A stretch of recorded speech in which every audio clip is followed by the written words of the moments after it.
मैं ये कहना चाह रहा था सर कि जैसे कि हम भाई फैमिली मेंबर्स हो या फिर ऑफिस में बैठे हैं, तो कोई टॉपिक जैसे चल रहा है, बीच में कुछ अपन पॉजिटिव लेके चल रहे हैं, सामने वाला नेगेटिव लेके चल रहा है, तो उस चीज को अपन प्रूव करने के लिए क्या है कि कई बार आपसी मतभेद होते हैं।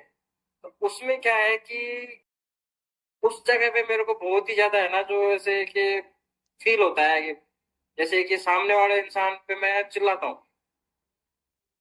जी तो इसका कोई सोल्यूशन हो? बिल्कुल बिल्कुल, बहुत अच्छा क्वेश्चन किया है। और ये एक्चुअली एक कॉमन क्वेश्चन है और ये कॉमन समस्या है। हर किसी के साथ में ऐसा होता है कि बातचीत बातचीत के अंदर उनको कुछ ऐसा अपमान सा महसूस होने लग जाता है या कोई परिस्थितियों को वो एक्सेप्ट नहीं कर पाते हैं, तो फिर गुस्सा आने जी लगता जी। है और गुस्से के अंदर फिर वो उनकी आवाज बढ़ जाती है। हाँ। तो फिर ये होता है कि अपनी बात क्यों नहीं रखी जा रही है। जी जी बिल्कुल बिल्कुल। कमलेश जी, एक्चुअली देखो, इन सब चीजों से पहले हमको ये समझना चाहिए कि आखिर गुस्सा क्या है। जी तो गुस्सा एक स्वाभाविक मानवीय भावना है। यह जब उत्पन्न होती है जब कोई व्यक्ति किसी दूसरे व्यक्ति की, परिस्थिति की या किसी घटना से नाराज होता है।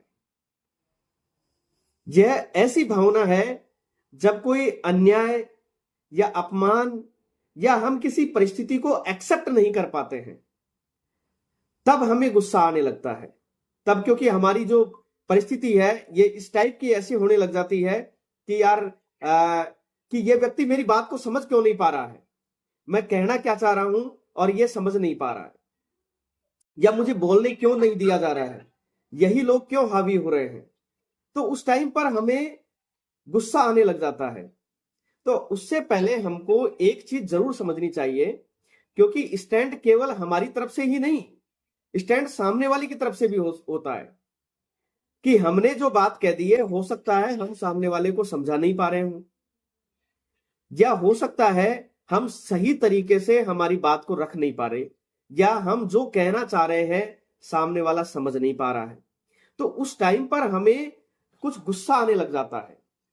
और गुस्सा आता है तो गुस्से में सीधी सी बात है कि हमारी आवाज तेज होने लगती है, क्योंकि गुस्से के अंदर हमारी जो इंटरनल एनर्जी है वो बहुत ज्यादा डेवलप हो जाती है। और उससे हमारे अंदर गुस्से से हमारी आवाज तेज होती है और हमारी आवाज के साथ साथ भाषा भी बौखलाहट हो जाती है। और क्योंकि हमारा कंट्रोल खत्म हो जाता है खुद के ऊपर से, तो धीरे धीरे ऐसा होता है कि हम हमारी भाषा को भी अमर्यादित कर बैठते हैं, हम गाली गलौज पे उतर जाते हैं। तो इन सब चीजों को कंट्रोल करने का सीधा सा एक तरीका यह है कि आप सबसे पहले उस जगह पहुंच लें। यानी कि उस परिस्थिति को आप पहले समझें कि जो परिस्थिति हो रही है, सामने वाला मान लो हमारी बात को नहीं समझ रहा है, हमें गुस्सा आ रहा है, तो पहले तो एक गहरी सांस लें और आराम से उस परिस्थिति को एक्सेप्ट करें। और आवाज तेज करने से बजाय हम उनको एक बेहतर तरीके से समझाने की कोशिश करें कि हमारी बात यह है। और फिर भी सामने वाला यदि नहीं समझ पा रहा है, तो उस समय के लिए रुक जाए, कुछ समय के लिए रुक जाए, क्योंकि जरूरी नहीं है, क्योंकि सामने वाले की परिस्थिति भी ऐसी हो जाती है कि वो भी गुस्से में आ जाता है। तो उस परिस्थिति के अंदर पॉज लेना बहुत जरूरी हो जाता है। यदि वो भी उत्तेजित हो रहा है और इधर से हम भी उत्तेजित हो रहे हैं, तो फिर मामला बिगड़ जाएगा। और अगर मामला ज्यादा बिगड़ता जा रहा है, तो फिर मामला इस कदर बिगड़ जाता है कि हमारी भाषा भी अमर्यादित हो जाती है या किसी के साथ में हाथापाई भी हो जाए। तो सबसे बेस्ट तरीका यह है कि हमारी बात को रख के देखें, नहीं समझ रहा है सामने वाला और हमें गुस्सा महसूस होने लग गया कि हमें गुस्सा आ रहा है, तो उस समय के लिए पॉज ले लें। और यदि बात आपके अधिकारों की है, यदि आपको ऐसा लग रहा है कि आपके अधिकार छीने जा रहे हैं, आपकी बात को दबाया जा रहा है, तो आप उस समय थोड़ा सा अपनी बात को एक अपर एनर्जी लेकर भी आप रख सकते हैं। लेकिन उसका मतलब यह नहीं है कि आप तेज आवाज करें, क्योंकि आवाज जब तक आपकी नॉर्मल रहेगी तब तक सामने वाले के अच्छी तरह समझ में भी आएगी और सामने वाला आपकी बात को वेटेज भी देगा।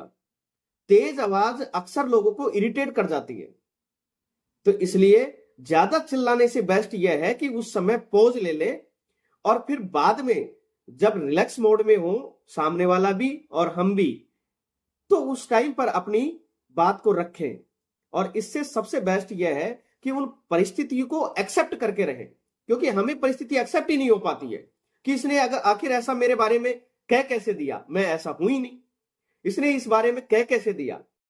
हम क्या है, हमारे ईगो पे ले जाते हैं बात को, तो क्योंकि हर व्यक्ति की समझ उतनी विकसित नहीं रह पाती है कि हम जैसा सोच रहे हैं सामने वाला भी वैसा ही सोचे, ऐसा नहीं सोच पाते हैं। तो इसलिए सबसे पहले थोड़ा सा पोज लेकर अपने आप को उस परिस्थिति को एक्सेप्ट करवा के ये सोचे कि सामने वाला मान लो हमारी बात को नहीं समझ पा रहा है, तो मुझे ये बात अभी ना कहकर थोड़ी देर बाद में अलग तरीके से कहनी चाहिए। तो ऑटोमेटिकली आप भी शांत रहेंगे और सामने वाला भी शांत रहेगा। और फिर अपनी बात को कहके एक बचने का तरीका और है कि आप कह सकते हैं कि भाई मेरा स्टैंड यह है, मेरी तरफ से यह सही है, बाकी आप मान ले, अपने हिसाब से जो मान रहे हो वो सही है। यह कहकर भी एक बचने का तरीका है, क्योंकि बहस कभी कभार विवाद में बदल जाती है, तो छोटी छोटी बातों पर बहस करने का कोई सेंस ही नहीं है।